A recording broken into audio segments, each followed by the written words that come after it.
guys, and welcome to SSI Hazel. Before I start, I have a cold or hay fever or something. If my voice goes a bit funny, that's why. So let's just get into it. So today's case is actually from my hometown, which is Addlestone in Surrey in the UK. And the case is of Robert Wignall. So Robert and Sandra Wignall were a married couple living in Addlestone in Surrey. They lived on an estate called Sayers Court Estate. They met in 1990 in Sayers Court Woods. Now Sandra had previously been married, but her husband had sadly died. And when she met Robert, they just hit it off straight away. They really, they had a connection, and they were literally married a year later. They married on Christmas Eve 1991. Their marriage seemed happy from the outside. Everyone said they were very much in love. And yeah, they seemed happy, but as we know, things aren't always as they seem. Sandra had in fact been cheating on Robert since 9 days after their wedding. Just 9 days into their marriage, she started an affair. Now the affair was with a guy named Terence Bewley. She met Terence in 1989, so a year before she met Robert. They had like a fling. I wouldn't call it a relationship, it was just more like casual sex. He was a chauffeur and drove a Bentley and Rolls Royces and really nice flash cars. She would show up in literally nothing but a coat, and they would do it in the cars, basically. So yeah, not a serious relationship, just casual. But people describe Terence as the object of Sandra's desire. She was obsessed with him, and she wanted to take their relationship to the next level. She wanted a serious relationship with him. But he wasn't interested in that. He told her, it's just casual sex. I believe they went to like BDSM sex parties and stuff. That was all he wanted. He didn't want a relationship with her. So she went on to marry Robert, and then 9 days after the wedding, her and Terence rekindled their casual sex relationship. But pretty soon, Terence decided that actually he did want to be with Sandra. The problem was now she was married to Robert. I think Terence only wanted to be with Sandra because she was with Robert. It's kind of a case of you want what you can't have. But he told her, but she said that she couldn't leave Robert, but that she also wanted to be with Terence. So they just carried on their affair.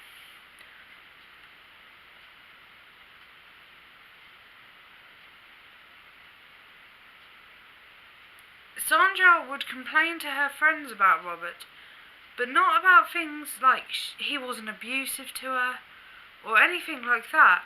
She would complain that he was like too perfect. Basically, he would like constantly offer her a cup of tea, rub her feet, tell her, don't worry about the housework, I'll do it, you sit down and relax. She would say that he smothered her with attention, like suffocating her. Which most women would be happy about, but no, that's not what she wanted. That wasn't her ideal of a happy marriage.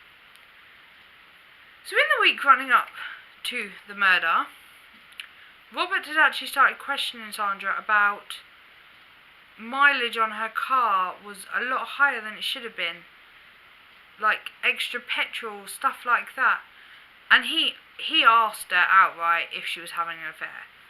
She denied this 100%, told him he was being paranoid, and that was it. That was the end of the conversation. She just didn't want to talk about it anymore. She claimed she wasn't having an affair. She didn't know what he was talking about, and the conversation was left there. So on the 5th of September, 1992, Sandra led Robert into the woods Now, she lured him there under the pretext of feeding the foxes. Now, where we live in Surrey, there is a lot of wildlife. So this is an unusual thing to do. There's tons of foxes and stuff about. They would walk their dogs quite a lot in these woods and stuff, so it wasn't an unusual request. So they went into the woods. I'm not sure on the time, but basically Sandra would call the police a little bit later, saying that 3 youths had attacked Robert and then gone to attack her, and she had panicked and run away, gone back and found Robert dead.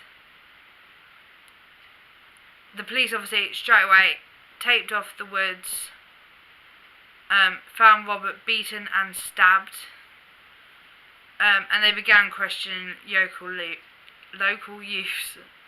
That was a bit of a tongue twister. Local youths.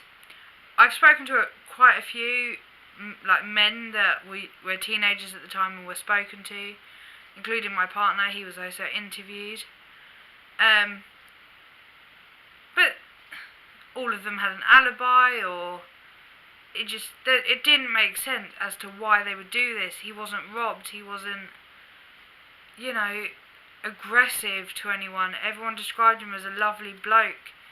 So why would 3 teenagers want to attack him? So the investigation carried on. They didn't really have many leads. And then, let me get this right, 11 days after the murder, Sandra come up as a suspect. She was acting very peculiar. 11 days after the murder, before his funeral had even taken place, she tried to claim on his life insurance. She just wasn't playing this grieving wife like she should have been. It was very unusual, her behaviour. Like, the insurance money could have waited. So, the police arrested Sandra under suspicion of being involved in her husband's murder.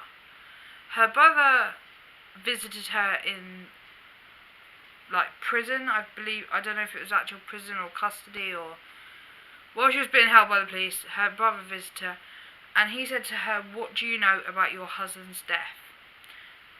To which she responded, and I quote, "Well, I arranged it."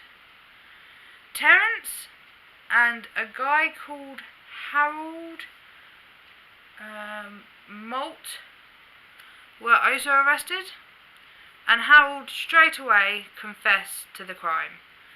He said that Sandra had led Robert into the woods, where she had begun to give him oral sex to distract him, while Harold and Terence crept up behind him and began to beat him and stab him to death.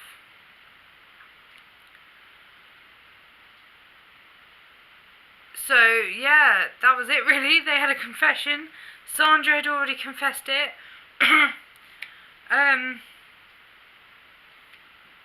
So they went to trial.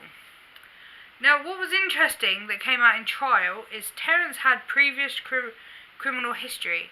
In 1971, Terence had actually been charged with murder. He had murdered, I believe it was an old lady. He had robbed and murdered her. And he had been sentenced to 20 years in prison. But on good behaviour, he got out in 10. Which means he got out in around 1981. Just 8 years before he met Sandra. So, obviously, all 3 were found guilty because they had 2 confessions. Her weird behaviour, there was so much evidence stacked against them. They were found guilty. Sandra was sentenced to 15 years. She was released in 2006. Meaning she served the full 15 years.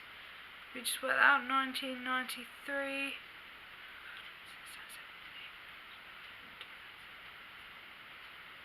She served 13 years, sorry, my mistake. Harold got 10 years, but he died in prison of cancer, I believe. So obviously he was never released.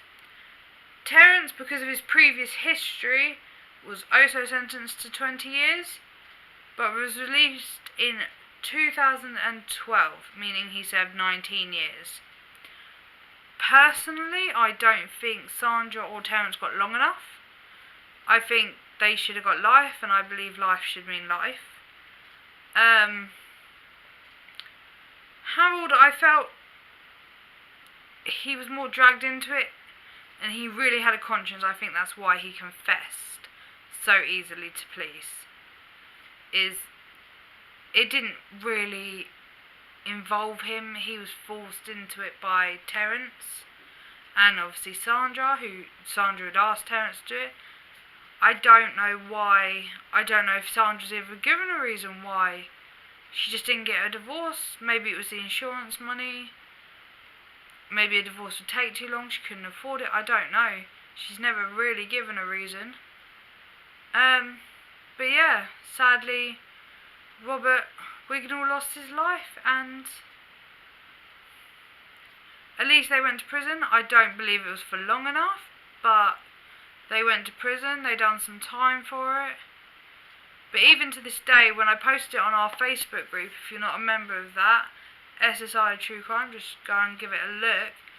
And we shared it around some local groups and stuff. People are still really affected by this. There's still people grieving. Like, this is, like, they were charged 26 years ago, because they were charged the year I was born. And this still affects people to this day. And I just think if people are still grieving, and how much it's affected the community, they should not be out of prison right now. But yeah, that's basically the end of the case. Just the video is a lot shorter than last week, so I apologise for that. Yeah, so if you enjoyed this, hit like down below, subscribe to the channel so you see my other videos. I do a vlog on normally a Saturday or a Sunday, and then you get the true crime either on a Friday or a Monday. It depends. My filming schedule's all over the place. So yeah, I'll catch you next time. Bye.